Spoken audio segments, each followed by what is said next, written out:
Hello दोस्तों, मैं घनश्याम यादव। देखिए दिया गया कह रहा है क्वेश्चन में, एक पेटी में 216 आम घन के रूप में सजा कर रखे गए हैं।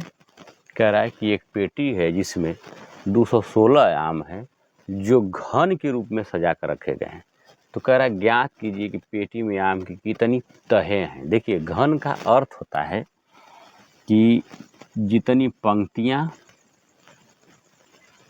उतने ही प्रत्येक पंक्ति में आमों की संख्या। जैसे 4 पंक्ति है तो चारों पंक्तियों में 4-4 आम इस प्रकार से रखे गए हैं, तथा इन आमों के ऊपर भी जो है इस प्रकार से 4-4 आम रखे गए हैं, यानी तह के रूप में। कितनी तह हैं? 1 तह, 2 तह, 3 तह, 4, यानी 4 तह रखे गए हैं।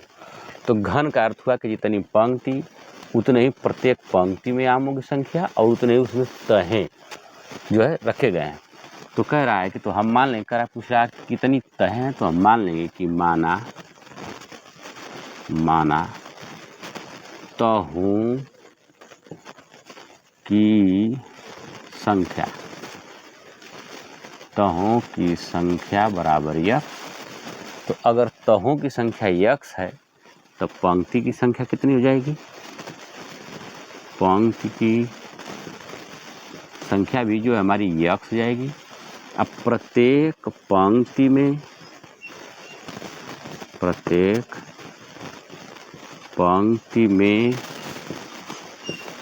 आम की संख्या कितनी हो जाएगी? यक्स हो जाएगी। तो देखिए इसका मान निकालेंगे, क्या करेंगे हम? 4 गुणते 4 लिखेंगे तो 4 चौक के 16, चौक को 64 आम हो जाएंगे। तो उसी प्रकार कह रहा है कि 216 आम जो है उस पेटी में रखे गए हैं। तो हम लिखेंगे, देखिए यहाँ तहों की संख्या यक्स, पंक्तियों की संख्या यक्स और प्रत्येक पंक्ति में आमों की संख्या भी यक्स है। तो हम तीनों का क्या कर लेंगे? गुणा कर लेंगे। तो लिखेंगे यक्स गुणते यक्स और सब मिला करके तीनों जो है पंक्ति और पंक्ति में आमों की संख्या और तहों की संख्या सब मिला कर कितना है? 216 आम उस पेटी में रखे गए हैं।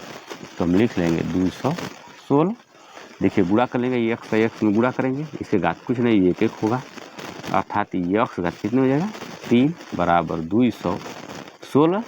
तो हम यक्स का मान निकालने के लिए 216 का क्या कर देंगे?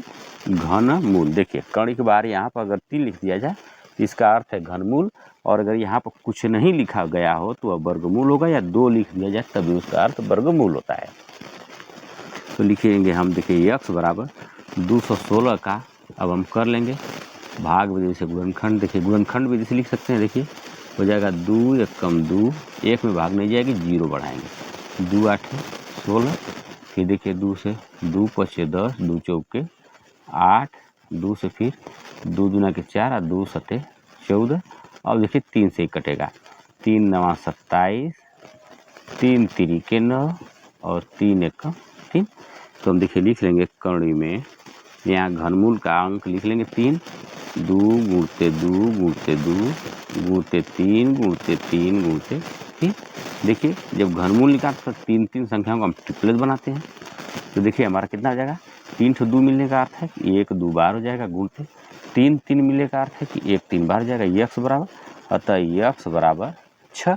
तो दोस्तों देखिए यक्स का मान हमारा कितना आ गया? 6 आ गया।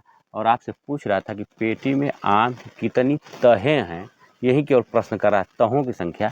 तो हमने माना है कि तहों की संख्या यक्स है, अतः उस पेटी में जो है तहों की संख्या कितनी है? 6 है। दोस्तों यही हमारा आंसर होगा।